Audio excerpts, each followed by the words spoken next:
Yo mon pote, comment tu vas? C'est Lucas de la chaîne Esprit Barbare. Ce week-end, il y aura les combats de DDP et pas PDD contre Kamaru Usman. Du coup, je vais te faire l'analyse de Dricus. Je vais voir si j'arrive aussi à trouver des vidéos de Kamaru pour te faire une vidéo avant le combat, si possible. Et aujourd'hui, du coup, on va regarder une vidéo de Dricus. Il y a deux vidéos que j'ai trouvées sur lui, mais on va juste en regarder une. Ce sera assez long, enfin ça suffira. Vidéo intéressante. De ce que j'ai compris dans la vidéo, en gros, c'est une vidéo hors camp d'entraînement, mais de toute façon, je t'expliquerai tout ça dans la vidéo et on va commencer tout de suite.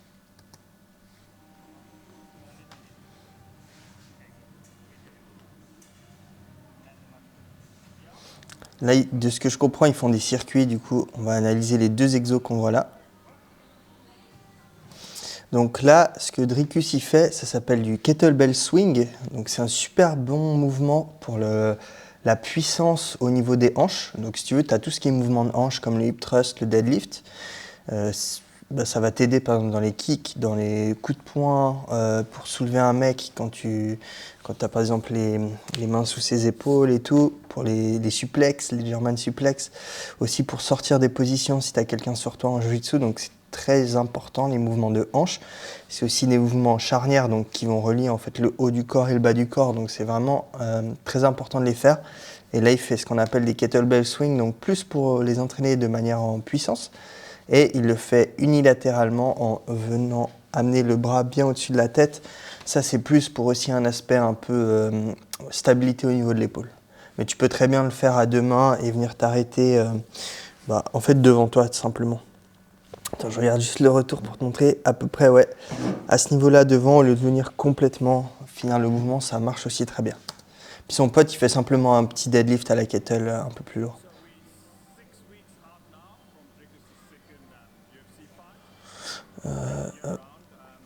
Du coup, là, ce qu'il fait, c'est des squats tout press. Donc lui, en fait, il va faire son squat, donc tu sais ce que c'est un squat, sauf que là, il va venir ensuite faire la presse. Donc avec les kettlebells à l'avant, ça sera plus un peu comme un front squat, vu que le poids est à l'avant, donc ça va venir aussi un peu plus travailler la ceinture abdominale. Et ensuite, il vient monter en presse, donc pour les épaules, c'est super bien. En fait, le seul désavantage de ces mouvements un peu combinés, c'est qu'il y a certains muscles où tu pourras mettre plus de volume, comme par exemple, plus d'intensité, plus de poids, comme par exemple les jambes qui seront moins entraînées. En gros, on va dire, tu peux faire un développé militaire comme ça avec une kettle de 10 de chaque côté, donc 20 kg en tout. Mais tu pourrais faire le squat, par exemple, avec 40 kg par côté, ce qui serait plus rentable pour travailler tes jambes. Là, je pensais plus pour un peu faire des mouvements complets qui font travailler tout le corps. Et à la fin, il vient presse. Donc, c'est le seul désavantage de ces mouvements combinés, c'est qu'un des groupes musculaires, il sera toujours délaissé par rapport à l'autre. Et là, dans ce cas-là, c'est les jambes qui sont bien plus importantes que les épaules pour venir générer de la force dans tes coups. Après, là, ce qui est bien aussi, c'est qu'il travaille lui avec la kettlebell, donc il y a plus d'instabilité que son pote. On voit qu'il a les haltères. Les deux ont de l'instabilité, mais la kettlebell un peu plus. Du coup, pour les muscles stabilisateurs, ça reste un peu plus intéressant.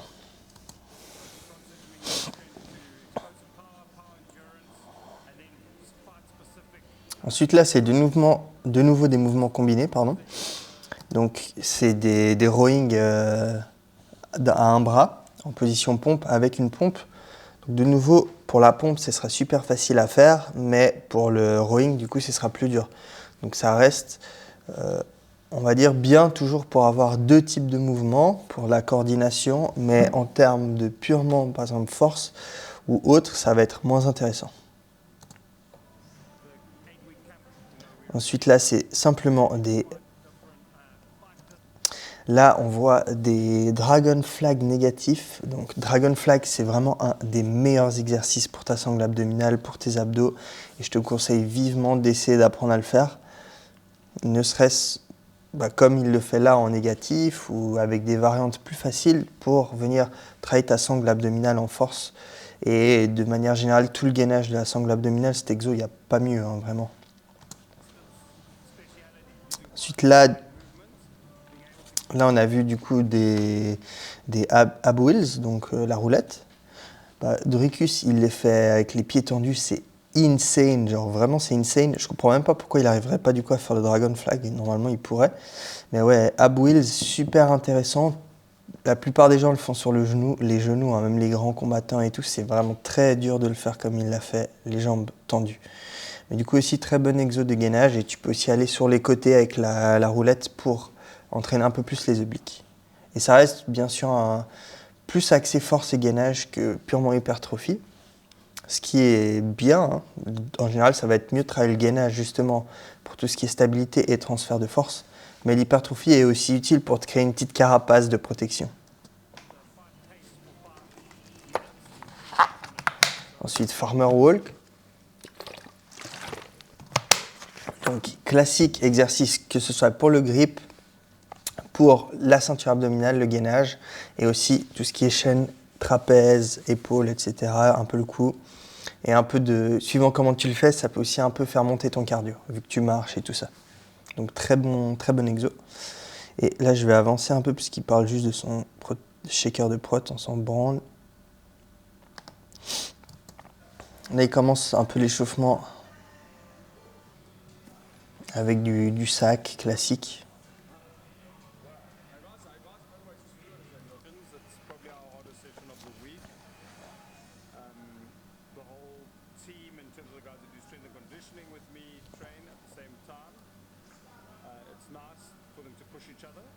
Là, on les voit, en fait, ils font un circuit.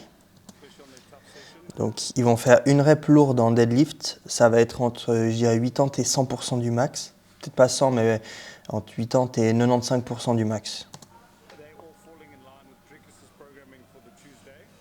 Enchaîner tout de suite avec des kettlebell swing aussi.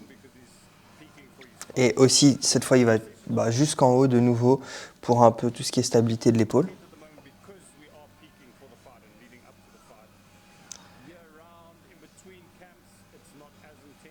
Et cet exercice, donc, ça c'est de la balistique, c'est plus une sorte de pliométrie du haut du corps où il vient jeter la balle vraiment fort sur le sol, ce qui va l'aider à être plus explosif sur certains patterns de mouvement. C'est un très bon exercice. Et du coup, là, il fait ce circuit-là pour quelques rounds. C'est un circuit axé, tout ce qui est, c'est axé en fait puissance beaucoup, donc force, puissance, endurance de puissance, tout ça. Là, il parle, le coach, il fait tout ce qui est anaérobie, etc. Donc, en gros, c'est des filières énergétiques. Basiquement, c'est des filières qui n'utilisent pas d'oxygène, comme ça utilise plutôt l'ATP comme source d'énergie. Et plus tard, ça bascule dans tout ce qui est lactique, donc plutôt les glucides comme source d'énergie. Et l'oxygène, quand c'est utilisé en source d'énergie, c'est plutôt pour les longues courses. En gros, hein, c'est vraiment du très résumé. Mais en gros, c'est pour dire que là, il entraîne plutôt justement des circuits puissance, endurance de puissance, en faisant du lourd léger, donc force, des kettlebell swing, de la balistique aussi. Donc c'est vraiment un circuit assez complet. J'ai regardé vite fait la vidéo avant pour savoir si elle était bien, s'il y avait une matière à parler. Et lui, il expliquait que là, ils sont hors combat, donc ils font ces circuits-là de manière peu intense. Moi, dans ma manière de travailler, je ne suis pas vraiment pour faire ce genre de fouillis, entre guillemets, tout le temps. Eux, de ce que j'ai compris, ils font à peu près tout le temps ça. Moi, je trouve pas ça je trouve pas ça intéressant du tout. C'est mieux, je trouve, quand tu es loin des combats, de vraiment spécifier entre une et on va dire 3, mais c'est même beaucoup, mais entre une et 2 caractéristiques spéciales. Et ensuite, en fait, je vais te donner un exemple, ce sera plus simple. On va dire que tu es à 6 mois d'un combat. Pendant un mois, tu vas faire de la force et de l'endurance de base. Ensuite, commencer à passer sur par exemple, de la puissance et de l'endurance lactique. Et ensuite, on va dire que tu te rapproches du combat. Tu vas combiner un peu tout ce que tu as vu. Donc, tout ce qui est puissance, tous les types d'endurance, types de puissance, de force, un peu tout ce que tu as vu, mais moins spécifique du coup, surtout pour maintenir ce que tu as gagné avant et faire aussi ce qu'on appelle un affûtage. Donc c'est être prêt dans tous les domaines avant le combat. Et en même temps, à cette période-là d'affûtage, tu vas faire beaucoup d'exercices de transfert. Alors que quand tu es loin du combat, tu vas essayer des exercices qui vont plus t'aider pour une caractéristique. Typiquement, une traction, on va dire, entre guillemets, en termes de pattern, c'est moins transférable que que certains tirages, par exemple avec des élastiques, où tu vas imiter un coup de poing, mais ça va te donner beaucoup plus de bénéfices en termes de force, par exemple, ou d'explosivité, etc. Donc on va privilégier ça hors des combats pour vraiment venir améliorer les caractéristiques, parce que tu as besoin, quand tu fais la prépa physique, c'est vraiment améliorer tes caractéristiques physiques. Et quand tu te rapproches du combat, on va faire la phase d'affûtage, on va un peu tout mélanger ce qu'on a vu avant pour le maintenir, parce que le but de ce que tu fais avant, c'est d'améliorer les caractéristiques, parce que tu ne peux pas en mélangeant tout, justement. Et du coup, après, à l'affûtage, tu vas venir maintenir tous les progrès que tu as eus et commencer à faire beaucoup de transférabilité pour le combat. Et vraiment faire une adaptabilité dans le combat. Et l'affûtage, ça sert aussi à avoir des niveaux hormonaux optimaux. On va vraiment venir te fatiguer et ensuite faire une sorte de 2 semaines de pause, de deload, mais toujours en t'entraînant bien, mais jamais en te surpassant pendant ces 2 semaines avant le combat pour que tu aies des niveaux hormonaux qui soient optimaux, que tu aies typiquement plus de testo, plus de choses comme ça pour être vraiment au top durant le combat. On va remettre un coup le circuit, du coup il part en deadlift, une seule rep, ça c'est pour la force. Ensuite, il va pour la partie plus vitesse, explosivité avec les kettlebell swing. Et là, comme il mélange du lourd avant et du léger après, c'est méthode lourd-léger, méthode de puissance générale.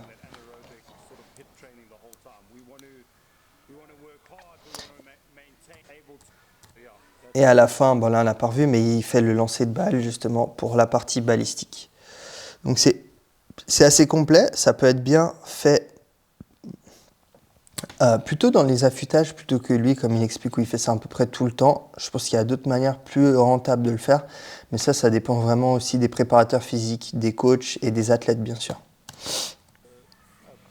Ensuite, il finit ça avec un peu de poids de corps pour plus de l'endurance musculaire, du contrôle, etc.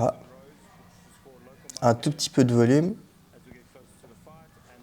pour renforcer en fait le corps tout simplement, éviter les blessures aussi. C'est surtout à ça que ça sert la prépa physique. Et là, ils font beaucoup de changements de direction, coordination.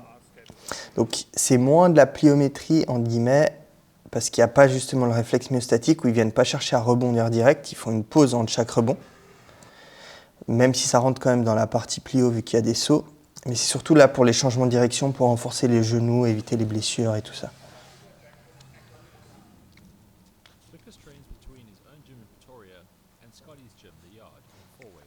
Mais ouais, il fait beaucoup de kettlebell swing, je trouve ça assez surprenant.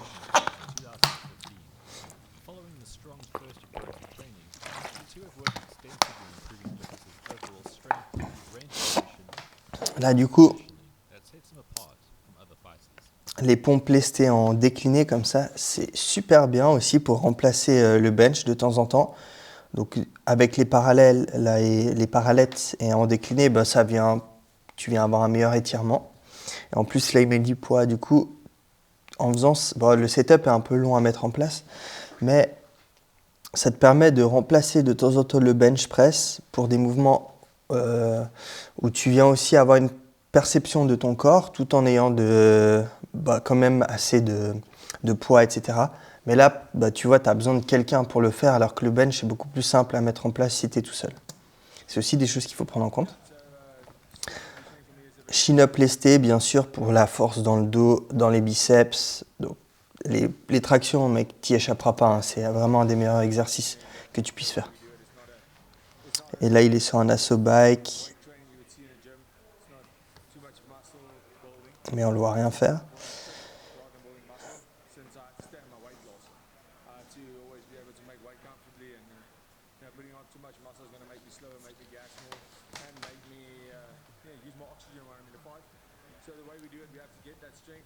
Là, ce qu'on a vu faire, ça s'appelle un Turkish press. Donc c'est très intéressant pour plusieurs points. Le premier, vu que tu as une kettlebell, tu as une instabilité. Et en plus, tu as le bras tendu, donc ça vient créer une instabilité dans l'épaule. Donc c'est vraiment bien pour renforcer les muscles stabilisateurs de l'épaule. En plus, tu as une partie coordination, vu que tu dois te relever, tu as un pattern spécial à suivre et tu dois te recoucher tout en ayant une concentration sur les muscles stabilisateurs de l'épaule. Et ça vient aussi travailler ton gainage. Après, c'est vraiment pas un exo essentiel, hein. Tu peux le faire vraiment pour venir renforcer l'épaule spécifiquement, mais c'est pas plus essentiel que ça. Toujours ces kettlebell swing, farmer walk, excellent.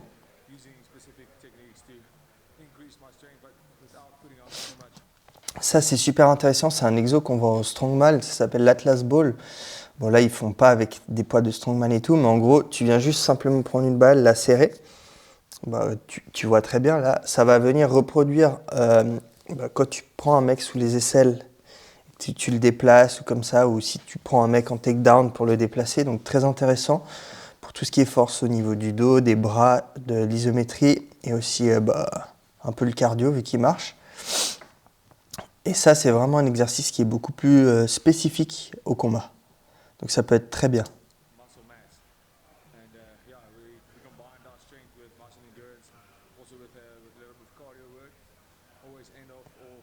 Voilà, Asso Bike, du coup, pour tout ce qui est cardio, VO2 max, du lactique, etc.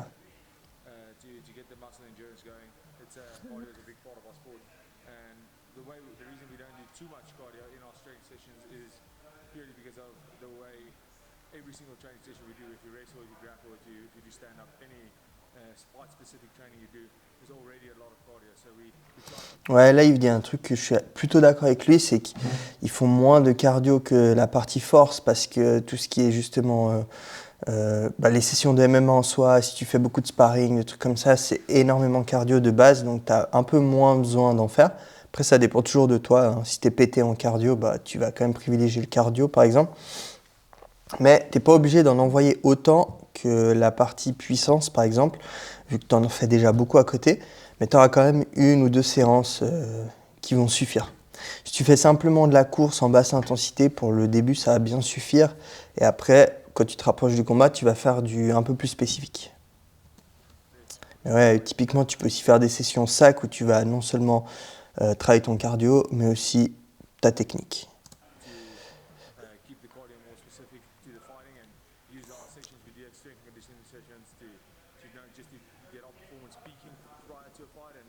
Ouais, là, il dit ce que je dis, donc pour ça, on est d'accord. Du coup, mon ami, pour moi, c'est tout bon, l'analyse de Dricus. Ce que je peux dire de ça, en conclusion, c'est qu'il y a quand même des bonnes choses dans son entraînement. Après, il fait beaucoup de circuits. Bon, ça date quand même il y a 5 ans, je pense que ça a dû changer depuis. Et il fait beaucoup de kettlebell swing. Genre, il fait presque ça, le mec. Il doit avoir un pétard de malade avec tout ça. Non, plus sérieusement, c'est un bon exo, mais ça sert à rien de bombarder à fond ce genre de mouvement de hanche. Si tu faisais du spécifique pour un athlète et qu'il a vraiment des faiblesses là, ok, tu pourrais le faire, mais là, ils le font tous dans sa salle. Donc, je vois pas trop l'intérêt de faire autant que ça. Après, ce que je dis pas, c'est qu'il y a une deuxième partie à la vidéo, donc c'est possible qu'il y ait d'autres entraînements qui soient montrés, un peu différents. Pour l'instant, de ce qu'on a vu de cette vidéo, c'est la conclusion que je peux en tirer. Après, ça reste des bons exos qu'il fait, il y a des bonnes choses à apprendre là-dedans. Et c'est pas pour rien aussi qu'il a eu la ceinture, hein, c'est qu'il est bon dans ce qu'il fait. Si tu veux des coachings, tu peux venir sur Instagram. Je serais ravi de répondre à tes questions. N'oublie pas, c'est un appel de 30 minutes gratuit pour voir tes objectifs. Et ensuite, si tu veux prendre un coaching et aller plus loin,